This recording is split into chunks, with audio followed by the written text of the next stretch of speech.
So there are some dramatic differences between the King James Version versus the modern versions that are out there, specifically because they remove certain verses from the Bible that they don't believe to be reliable. They don't think that there's good manuscript evidence to back up those specific verses in question. And one specific instance where this does affect dramatically the doctrine that we come to when it comes to the doctrine of baptism, as far as like who is eligible for baptism and things of that sort. And if we look here at Acts chapter 8 and verse 36, basically Philip is preaching to this eunuch. He preached to him Jesus, and this person got saved. And it says in verse 36, and as they went on their way, they came unto a certain water, and the eunuch said, see, here is water. What doth hinder me to be baptized? And Philip said, if thou believest with all thine heart, thou mayest. And he answered and said, I believe that Jesus Christ is the Son of God. And he commanded the chariot to stand still, and they went down both into the water, both Philip and the eunuch, and he baptized him. So clearly, the eunuch is asking him, like, hey, like, what do I have to do in order to be baptized? What's hindering me, right? What's a requirement, let's say, for me to be eligible to be baptized? And he's basically saying, like, well, if you believe with all thine heart, thou mayest, right? So you have to actually get saved first. You have to believe in Jesus Christ to be saved.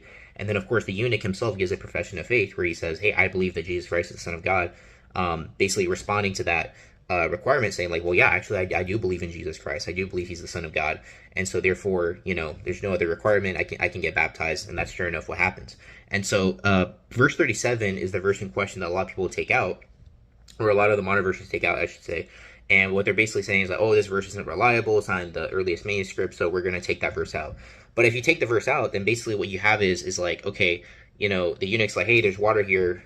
What do I have to do to get baptized, right? Or what does hinder me to be baptized? And that question is completely unanswered. And then it just goes straight to verse 38, where it's like, yeah, they went down and they got baptized, right? So it's like, it doesn't really make a whole lot of sense, right? Because it's like he's asking a question, the question isn't answered. And so it's like, what's going on here? Like, so was there anything hindering from getting baptized? Like, it's still kind of an open question. You don't really know for sure.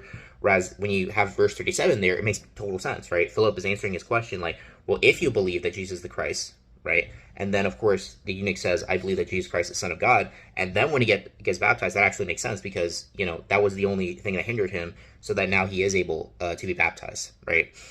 So that being said, that's very clear to understand. When you read it with Acts 8:37 in mind, when you just let the text speak for itself, it's clearly, it just fits like a hand in glove in there.